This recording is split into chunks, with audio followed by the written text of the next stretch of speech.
Underworld के हटे world के हटे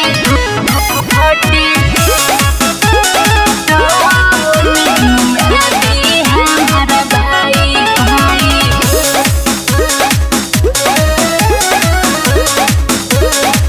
सारा होई रंगदार के अकेले रंगदार आई गइलू पसंद करम तोहरे से प्यार। अच्छा ऐसा का हो? अरे हाँ हो सारा होई रंगदार के अकेले रंगदार आई गइलू पसंद करम तोहरे से प्यार। तोहरे दुपट्टा सर पर हम प्यार के झंडा लहराए तो कुटा जीवा अरे अंडरवर्ल्ड के हटे डॉन आदि हमारा भाई तोहरा जहिसन मजनू के दीही बम से उड़ाई। अंडरवर्ल्ड के हटे डॉन आदि हमारा भाई तोहरा जैसन मजनू के दीही बम से उड़ाई। अरे तोहर पतो ना चली बुझला। अरे भाई होगी कसाई रे अंडरवर्ल्ड के हटे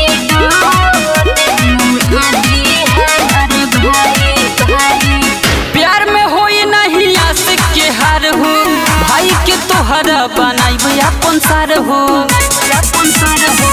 कोई जाना हो गहिले बचाई भाई के हाथे हमारा हो माराई। तोरा भाई के धमकी से हम ना डराए। अरे काहे के मोड़े पर लागल बड़ा? अंडरवर्ल्ड के हटे डॉन आदि हमारा भाई तोहरा जहिसन मजनू के दीही बम से उड़ाई।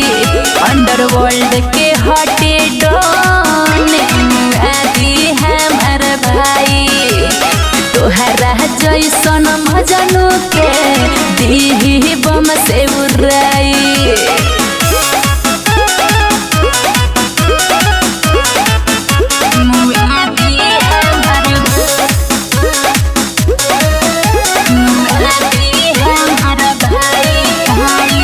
नाम होते धीरज रंग बाज हो कोई गोटन लो के देनी हम साज हो सोनू अमित जाई है फिर में माराई नहीं तो दहलोगे एक समझाई। सुन ले तोरा भाई से गोर लगावाए।